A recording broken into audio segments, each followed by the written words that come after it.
Hey, what's up, guys? If you clicked on this video, thank you so much. As you can see, it is a new year and we are spinning the block with new content and all that good stuff. So, guys, as you saw by the title of this video, we are going to be getting into Nicki Minaj. So, yes, guys, it's a new year and a lot of drama going on in the hip-hop world. Okay, so, guys, Meg the Stallion dropped a diss track on yesterday, Friday, January the 26th. So, if you guys do not know, Meg the Stallion and Nicki Minaj have been feuding or beefing for the last few years. Okay, guys, so based on the title and based on, Nicki Minaj, I'm going to try to go back and work our way through the timeline to bring us through the current. Like I said, Meg the Stallion did a diss and Nicki Minaj responded. She responded in a very despicable and disgusting way. And yeah, I just want to get your thoughts and opinions on it. So like I said, guys, Meg and Nicki now have been beefing for a few years, but let's go back. So Meg the Stallion and Nicki did a collaboration called Hot Girl Summer, and that was released in August of 2019. So if we go back to May of 2019, Meg the Stallion charted on the billboards for the first time with her single Big O Freak. So Megan is a Houston, Texas native. She has a musical background as her mother was a rapper and musician. Her mother is no longer with us. So she grew up with a love of music for herself. So Megan was freestyling, doing her thing in Houston, in Texas, and then making her waves across the internet with uploads and, just trying to, spread and put herself out there. So in January, they released the Big O Freak single, January 2019, and then it did chart in May of 2019.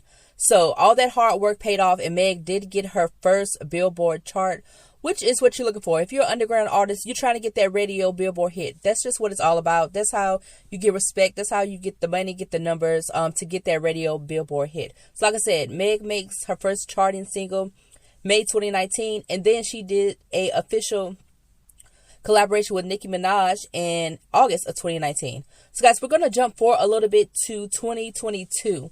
So Nicki Minaj has her own radio/podcast show, and she did a show where she revealed and did a lot of talking. So guys, this has been the episode of her show where a lot of people are referencing as far as the beef with Megan.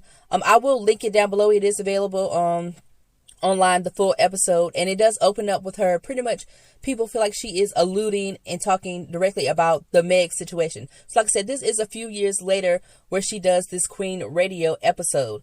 So guys, she opens up the episode and she says, hey, I've been done dirty by somebody and, I'm not cool with that person anymore. And she says, we made a deal to work and do something together. And she says, I did my part. I did everything on my end. And then when it was time for that person to do theirs, they left me high and dry. They pretty much ghosted me. Nicki Minaj also says that she was going to do this whole deal or this whole interaction with this person on one condition. Let me ask y'all something. What if you did a song with somebody, right? You promoted the shit out the song. You shot a video till wee hours of the morning. You have a young child. You go hard on a social media campaign begging this person up. You spend hours talking to the person on the phone, giving them tips and pointers.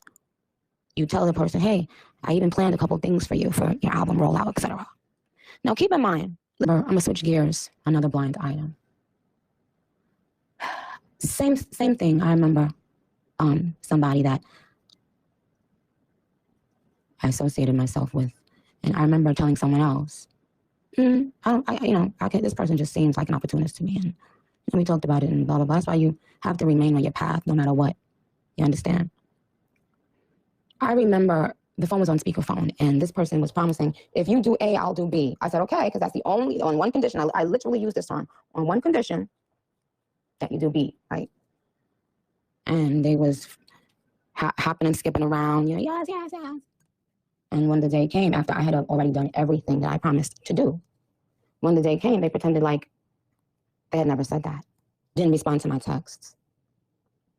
And started shading me on social media. I didn't say anything. I'm a very different person from what y'all are used to. Like, that's the problem. They can never predict me. Now, guys, my theory is this one condition is for Megan to not work with Cardi B. And I know you're thinking, whoa, whoa, whoa, that's such a reach, or, why would that be a thing, or why would she say that? For me, that was a very risky thing. If my theory is right, a risky thing for Nicki Minaj to say, because Meg just had her first charting single to where she's just getting buzz as a mainstream artist. So for her to, even behind the scenes, say, hey, I do not want you working with another female artist in the game, that was very risky. That was a very risky move to put herself out there, because it does kind of make you as the OG look weak and look threatened by this person. And obviously, Meg can come out and say, hey, she specifically told me not to work with this person. She's so bothered by her. So that is my theory. So guys, let's kind of go and backtrack with that situation. So Nicki Minaj, Cardi B, and the Migos did a song called Motorsport back in October of 2017. That's when it was released. At this point in time, Cardi B had just hit her first Billboard charting single, Bodak Yellow. That was released June 2017. Then it actually went #1 by the end of September 2017. So guys, that song came out. It was a hot song. I love that song. Nicki Minaj arguably had the best verse, a part of that song. And it was Nicki, Migos, and Cardi B. So the Migos and Cardi B were up and coming, newer people that were making buzz in the industry. So it's like, okay, cool. Nicki Minaj collaborated with these individuals on a banging, a hot track. So then after Motorsport is making its waves, it is revealed that there was some drama behind the scenes. So it was revealed that it was some drama going on with the verses, meaning people sending in different verses or having to redo verses. And it was revealed or put out there that evidently Nicki originally had did a diss at Cardi B in the verse, and then she redid the verse. And it's kind of like, well, if this is all happening in 2017 and Cardi B just had her first charting single, from those many months to them doing the song, it's just like, how would, Nicki have done a diss, or what would be the reason of Nicki doing a diss? So if we go back to February 2017, guys, this is when the internet was set on fire, when female rapper Remy Ma did a diss track. I think it's like around 7 minute diss track towards Nicki Minaj. Guys, this set the internet on fire. Just because diss tracks, I guess, do go viral, but from a female historical standpoint, diss tracks, they've never been on that level. If you go back to like the 80s and 90s, I would have to go look it up, but I have heard of female rappers doing diss track, but they've never got the traction as a Nas and Jay-Z and, these historical beefs back in the day. So Sheether is a play off of words for Ether, which is the Nas diss track back in the day with Jay-Z and Nas. So that happens. And then February, later on that month, Lil' Kim, Remy Ma, and Cardi B are all booked on the same show. They perform with the Lox. And Cardi B is booked as an opening act for the Lox. So Cardi B is from New York. She was a dancer in her earlier years. Then she ended up getting booked on the show Love and Hip Hop. So she was a very popular girl in the dance scene, the underground, New York scene. And then she met up with the right people and got booked on Love and Hip Hop. And then she ultimately started pursuing a rap career. So she was doing freestyles, doing, the same hustle that you do in the game, doing your freestyles, uploading, shooting videos, putting yourself out there, doing, the mixtapes and all that stuff. And so now we fast forward to 2017, and she's being booked with some of the biggest names in the game. So now we fast forward to the Motorsport situation, and then once it gets leaked that Nicki Minaj may have had a diss verse, even though they were all on the same song together. I'm going to fast forward to a situation with Joe Budden. So Joe Budden, he is a hip hop figure. He had his claim to fame, I think, in the early 2000s with his hit song Pump It Up, and he is considered a one-hit wonder. Now, I have heard people talk and reference Joe over the years and say that he is a pure MC, he is a pure lyricist, and he is actually very nice in the game. So even though he didn't have a lot of commercial success, I have heard several people say that Joe is a true lyricist.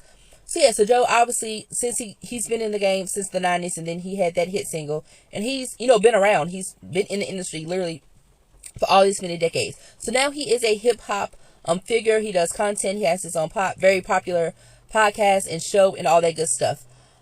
So yeah, so I'm gonna fast forward to where Joe Budden essentially calls out Nicki Minaj over the motorsport situation. And Joe Budden insinuates that Nicki Minaj originally thought that she was the only female feature on that song. Minaj at that point, this song that came out, Motorsport. Do you believe that Nicki Minaj was aware that Cardi B was the No, I said that. Okay. That's in my story. Okay. I do not believe that she thought that. So now, conspiracy theory, so I'm not asking y'all to believe that. So when I listened to this song for the first time, actually when I heard the song for the first time and the Cardi verse came on, my thought process was, I said, wow, different flow. This flow is different than I've ever heard from Cardi. And I've heard all of Cardi. I'm a New Yorker. I go to Starlets. I've heard it all. This is a different flow. That's the first thing I said. The second thing I said was, and this was after Nicki came on, was Cardi's the only verse that is mixed different here. Cardi's the only verse that, if you're listening to this entire song, sounds like whoever mixed and mastered these vocals, it was very different. It was very different. So now, follow me here. Now I'm going to listen to Motorsport like Cardi's verse is not even there. And when I do that, Nicki showed her ass. Boy, that made all the sense in the world. If Cardi's verse is not there when Nicki is rapping and Nicki says, watch your man, you should watch your mouth. Bitches is pressed, administer mouth to mouth. Now, if Cardi is not on this song, you see them stats? Well, you post the stats. Nicki, I just want to say that. You see them stats? You know what I'm about, I'm China, Mike about the disrespect here. This is an OG veteran move. First of all, I want to applaud Cardi and Nicki because I love both these verses. Wait. She recorded this without knowing Cardi would be there. And boy, did she get her out of here. Now, you have told us for a million times that she's not beefing with Cardi. But she's beefing with Cardi. I would like the Barbs to explain that one to me. But forget about that. That's a later thing. So I think Nicki's verse was there already. A fucking Cardi verse. Which would explain why I think that Cardi verse is mixed different. It flows different. And if I'm subscribing to this theory, it's in direct response to Nicki's verse.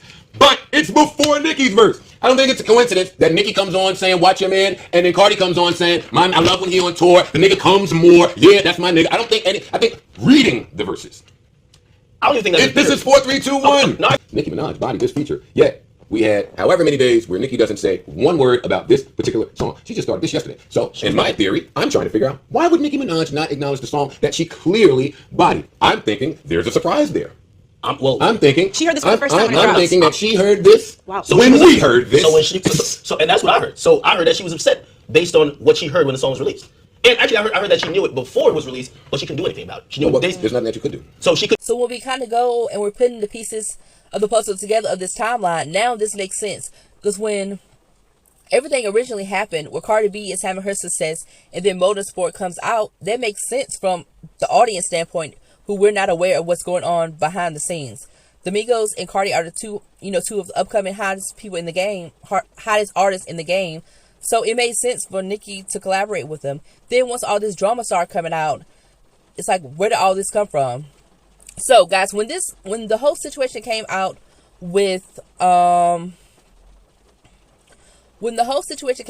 drama over the verses and all that stuff, I was not privy, or I did not realize that Cardi B was booked and busy when she did that show with Lil' Kim and Remy Ma. So it's a situation where if you were like me and you weren't privy to that information, and it was revealed that Cardi was actually going to be dissed by Nicki in a verse, then the only conclusion that we as the audience can come to, that Nicki was just bitter. This was somebody up and coming, and she was just bothered and bitter without that information of knowing that Cardi B was actually booked on that show. Now, obviously, a rational person is like, hey, Cardi B is brand new. She's trying to get booked in business. She's trying to do all she can. All these women are from New York. So it's not a situation where if Cardi is booked with Remy and Lil' Kim, like she's from LA or she's from a completely different era, that it wouldn't make sense. All these women are from New York. So her being on that show with all New York artists, she didn't do anything wrong. And a rational person is going to say, well, she was just trying to get her chops in the game. Why wouldn't she take that opportunity? So yeah, guys, Nicki Minaj and Joe Budden, they go on to have a love-hate relationship for many, many years. Like I said, Joe Budden is somebody that he is in the industry, even though he didn't have success as a rapper. He knows and interacts, with the people behind the scenes. So yeah, so they go at it many, many times. She recently just did an interview, a full-length interview with them. So it's a situation where, for me, it seems like Joe plays the game. Behind the scenes, he may not really like her, and he's, kind of called her out many times, kind of attesting to her ego and her diva-ness. But he plays the game to get the clicks and to get... He plays the game to get the clicks and to get the views. So, guys, let's come back to 2024 in the current. I kind of gave you a breakdown of, my theory of the Cardi B theory. So now, Meg released this diss track, Meg releases this diss track, and she targets a lot of people. So, guys, Meg has had a lot of drama in the last years, in the upcoming years of her career. Like I said, she had her first commercial success in 2019, but she's had a lot of drama for her being a new artist. You know, in and out of court, you know, situations, very like serious, drastic situations, a lot of beef, a lot of going back and forth. So yeah, so she recently broke up with her rapper boyfriend, Partisan Fontaine. And they had a breakup. So yeah, so Partisan has his new girlfriend, and he's all on, you know, social media flaunting his new girlfriend, and evidently they were both being shady. So yeah, so when Megan dropped this diss track called Hiss, Hiss, she evidently targets and responds to just all the drama dating back, you know, to the last several years of her career, because it has been a lot of people have gone at her with the drama, with the associations that she's had in the game, and it's been really negative for her to be a brand new artist. It's been very negative, with the incline that she's had, you know, hustling and doing her thing with that first commercial success. So yeah, guys, I'm gonna let you listen and see what the response is from Nicki Minaj. But you let everyone just be thrown under the bus. You let the baby be thrown under the bus, Tori, your best friend, your mom. You better go conjure up your mother and say and apologize. That's disgusting. So yeah, guys, that is the response from Nicki Minaj. For me, guys, that is disgusting. I am somebody who lost their mother in my 20s. And even without that fact, or without that happening, that's disgusting. You don't go there. You do not take it there. So guys, this is not the first time that Nicki Minaj has alluded to Meg the Stallion's mom. Now, in this situation, she blatantly just kind of comes out and says it. But I'm going to insert and let you see just over the past the things that kind of has been alluded to or done. And speaking of Barbs, after that, they stooped real low and made a post called Celebrities with Their Mothers and posted different celebrities, including Nicki and her mother, and left an empty space next to Meg. So not funny. Her mom, who was also her manager, passed away years ago, literally right before she made it. So that's not cool. And not to mention, there were rumors that she sacrificed her. And can you guess by which fan base? Conspiracy theories. So Meg must feel awful at the accusations. Now, speaking of her mom, in her latest sit down, she cried at the mention of her mother and said how she misses her and keeps busy because of her and things like that. Then Onika Petty, and I do mean Petty, dropped her remix to Super Freaky Girl and allegedly threw some petty subs at Meg and pettily included the interview, subtly, and came for her as Roman. She said, don't play with Nicki because it can get tricky, then continued, I like to get a chair, she was cocky, I could swear to my old tape, so more than your album, drop a tear. Wait, so Meg did not drop an actual tear? Is that what you're telling me? Like, not even a drop? Let's see. Every time I talk about my mom, I cannot hold it together. I don't know if I'm doing that good of a job. I mean, one can cry without watery eyes, right? I don't know. Drop a tear, Nick James, bitch. Girl. And if you're like, nah, that's a coincidence, it couldn't have been a dig at Meg, well, Exhibit B. Nicki made the following post and delete tweets. When one of her barbers wrote, I never got it until I saw something, but the girl never dropped a tear on all those interviews. Nicki's mind blown. Drop a tear. Drop a tear. And that's regarding, you know, Megan's interviews about her mom where she supposedly doesn't really even cry, which Nicki responded to and said, yes, Shay, correct. Check, check, check, check, check. But yeah, guys, this is despicable. This is disgusting to me. And yeah, guys, I feel like this is the side effects of substance abuse. Like, I feel like that's what it is. Like, her mental state has been altered. Because when she made these comments, when she did this, she didn't have any, it was very nonchalant. It was no remorse. Even as we speak, like I said, the whole internet is still on fire from this situation. She's just going on very nonchalant about this. And you guys, where I'm from the hood, we don't play games with mamas, grandmas, aunties, people we were raised with. You know, even back in the day when you do like the yo mama jokes, you would be, you know, elementary, middle school, whatever. If that got taken too far, you were ready to scrap and throw hands. So talking about people's families, I don't know about other cultures, but hood culture, we do not play those games. We don't play those games to where, like, yeah, if it's really some hood stuff, like, you might get taken out over that if the drama gets too deep. So yeah, we don't play those games. So yeah, guys, Nicki Minaj has over the years, you know, subtly mentioned her doing things besides weed. So like I said, guys, in hood culture and hip hop culture, weed is it. Once you go past that, from a general standpoint, it's not cool. Once you go to what is considered hardcore drugs, it is considered like a problem and stepping outside of the zone of what is being cool, and that your life can really go left or go a different way. So Nicki Minaj consequently in the song Motorsport talks about oh, you don't want to smoke with me, this is a laced blunt. So a laced blunt is a blunt that essentially has marijuana in it, but it is either has been dipped or sprinkled with something else that is more hardcore. So Nicki Minaj has randomly alluded to, doing things other than marijuana throughout her rap career with her lyrics. So we go back to Joe Budden again, and Joe Budden called Nicki Minaj on a lot of things. I'm kind of breaking this down to parts to where it matches and where it lines up. So yeah, Joe Budden, they were featured on Nicki Minaj's show, and prior to that, or leading up to that, Joe Budden called out Nicki Minaj on drug use. The drugs that Nicki Minaj is on. I would like to know. She might be the plug. Well, we've all done a lot of drugs, so we can get to the bottom of this pretty quickly. That's Somebody should watch her usage. And who's filming her while usage is happening? Yeah, you shouldn't film yourself high.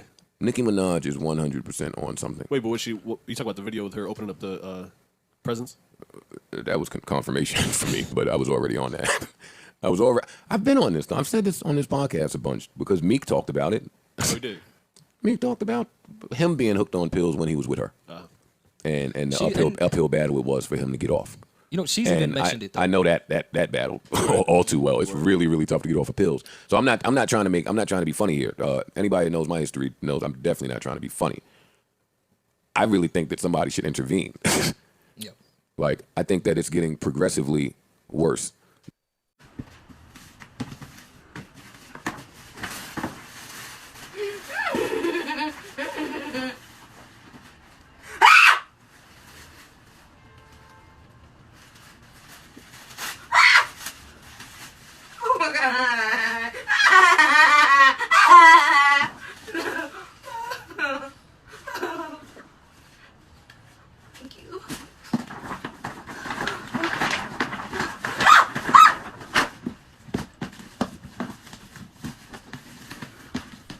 He called her out on the Meg the Stallion situation. He says that I only think you did that because you were opportunists. 3 days after when we recorded, that y'all went on live, I saw the record is done by now, for sure. But it just seemed that way. It was like the live scene didn't seem like it was planned. Like you almost didn't even know how to add her at one point. Okay, but Joe said he still thinks. I think that you are more brand aware than that line leads to believe. I think you've carried yourself to be more conscious of not only your stardom, but your impact on other people's careers, especially new artists. So to see that and for it to come off as organic as y'all would have us believe, because then y'all went into telling us exactly how organic it was. And that is music industry 101 for me. So when I look at new artist Meg running around on promo with Kev, with megastar you, with random Insta Live, of course you can understand how that looks. Now the way Nicki Minaj paints this picture, is that she did everything right, or she made an agreement allegedly with Meg, and then she didn't follow her end of the bargain. But it's a situation where, from when I was looking this up, people were trying to paint the pictures that people made it seem as if Meg begged Nicki Minaj to do this, and Joe Budden came out and said no, he feels like Nicki Minaj is an opportunistic person, and once she got that Billboard hit and she saw that wave, they linked up and got in the studio and did Hot Girl Summer. So like I said, they sit down and they do an interview on Queen Radio. And yeah, Joe Budden has very strong, dominant issues. So Joe Budden says, don't sit here and act like you haven't done, perks, referring to Percocet, or don't act like you haven't done hardcore, substances. I've been checked out of this shit. Why you checked out, Joe? You're not talking about nothing. You know what, Joe? I never realized how childish you were until today. Nick, don't know. Well, since he's maybe not speaking, I'll say to the drug use thing. On some of your personal records, you've made reference to a few of those And what rapper hasn't? No, I'm And this is not even whether or not you do or don't. It doesn't matter if you do or you don't do drugs. It's a matter of certain people being called out about it. It's littered with it. Who gives a fuck what she popped? But don't sit there and say you ain't popped a fucking pill. I never said that. I never said that, you dumb fuck. I never said that, you dumb fuck. Don't do that. Nigga, are you that fucking dumb? Are you that fucking dumb? You ain't hear what the fuck I said? You asked Cut me. his fucking mic. Since you want to be fucking dumb. Now you want to be fucking dumb, nigga. Now you want to be fucking dumb. Stupid ass. Yeah, I didn't want to go that way. Fuck is wrong with you? Anybody play it back? Play it back. Did I say that? No. Say what exactly? And she was like, okay, and who says I haven't? Who says I haven't? So in that video, she doesn't come out and say, yeah, I did A, B, C, D. But she responds back to him and said, okay, cool. I'm not saying I haven't. As a rebuttal to him. Now, guys, in my opinion, if that would have went any other way with any other person that did not push or did not have that strong energy, I don't think she would have admitted that in that moment. His energy is so strong, and they do have history off of the camera, that in that moment, she, the raw energy or the energy he was giving her, she just kind of kept it real in that moment. But if that would have happened with anybody else or any other way, I do not think she would have came out so nonchalant, like, oh yeah, who says I didn't? And so, guys, she ends up going off on Joe in that same interview literally a few minutes later, because Joe says, man, we sitting here, we not talking about nothing. So at that point, it was Joe and his two other co-hosts who they're no longer together. And she was like, you're not talking about anything. Like, Joe just keeps it real. He has very raw energy. I think that's why he has the huge fan base that he does. So, yeah, she was like, whatever, Joe, whatever, Joe. She ends up going off of him. So, consequently, this video is only perpetuating the idea that she is on some kind of substances that is not weed, that is not, your standard alcohol. She proceeds to go off on him, and her and his co-host, they do try to continue on with the interview, and I feel like they do a good job with trying to, get the questions answered and all this stuff. But she does go off on his interview, which only kind of proves his point and the audience point that, okay, something else is going on outside of weed and alcohol. Yeah, but over the years, guys, the allegations of Nicki using hardcore drugs, they start to build up. And for me, they build up because of social media. On social media, you have artists where they go live, which means they're sitting in front of a camera, typically inside of their homes, typically inside of a studio, or you have something like Snapchat. And in that situation where you have a camera in front of your face in your home or in your studio when you're comfortable, people do not realize how they come off on camera. They don't realize their movements or their facial expressions or how they come off on camera. So a lot of things, it's just raw in that moment, and it's live. So the only thing you can do is cut off the live. You can't edit it. You can't do anything. So yeah, so these rumors really started to fuel in the past several years. In my opinion, from the public opinion, because of live. Now, obviously, with somebody like Joe Budden is somebody that is behind the scenes. So we don't know when it comes to these hardcore, drug allegations when it started. People behind the scenes, they be doing the same thing and they know what's going on. So to Joe's point, he could have been in a situation where he was right next to Nicki and saw her do these things live in action, and he has proof of that. But to the audience, like I said, we don't know. But with social media and going live, that was the ultimate demise in this rumor mill that Nicki Minaj does hardcore drugs. For me, ultimately, that is what did her in the public opinion. So yeah, guys, I want to go to 2021. Nicki Minaj goes live, and she ends up doing a response video to where people saying she kept sniffling on camera, alluding to, like I said, the drug rumors about her. So she did a response video. If I can find the actual original video, I will. If I can hunt it down, if somebody did, screen record or whatnot. But you guys, in that response, she is around a team of people. She has her hairstylist, who is his name is Tay. He's very popular. And she was like, oh yeah, anybody that knows my music knows my drug of choice. She was like, if I did it, I did it. Oh yeah, okay, whatever. So kind of being nonchalant about drug use, which is not alluding to marijuana. So I don't have one makeup yet. This is all filter, and I'm not afraid to say it. If the filter move, child, don't. All right. So the topic of the day is me sniffling. First of all, I want to make this so fucking clear to y'all. You would know, if you're a fan of mine, that what you got to do if you want to know my drug of choice or my drugs of choice, just listen to my music, child. Because it's all right there. Open everybody's ears, listen to your, clean them ears out. I have never, ever in my life, with my hand to Jesus Christ, and y'all know how I feel about my Lord and Savior, never in my life, ever, not even once, sniffed coke. Ever. Somebody said perks only. Child, okay, because I mean, and it hasn't been perks only, but all you gotta do is listen to my motherfucking music to know any drug I ever motherfucking did. And if I ever sniffed coke, if that was my thing, Hola Fernando, ¿qué pasó contigo? Dímelo. Viva Monse. Viva Asca de la Renta. If I ever did coke at any time in my life, I would have been rapping about it.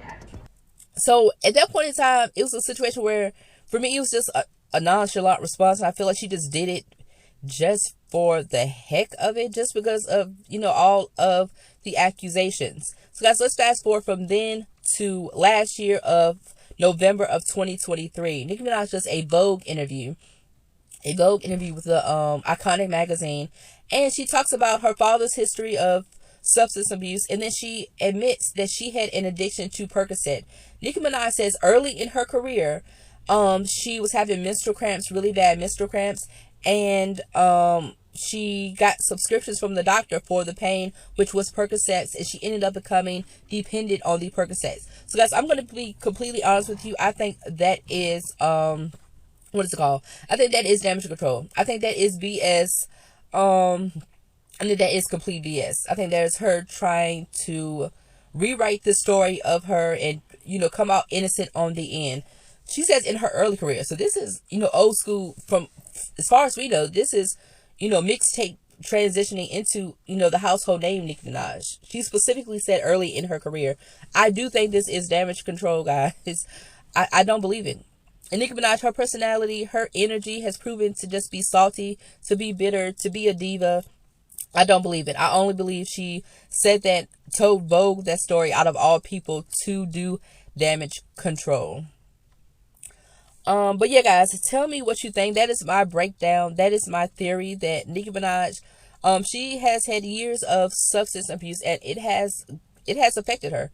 It has gone to her head to openly talk about somebody's deceased mom with no remorse, very nonchalant. For me, this is the point of no return. This is the point of no return to me. That's disgusting. There's no excuse for that.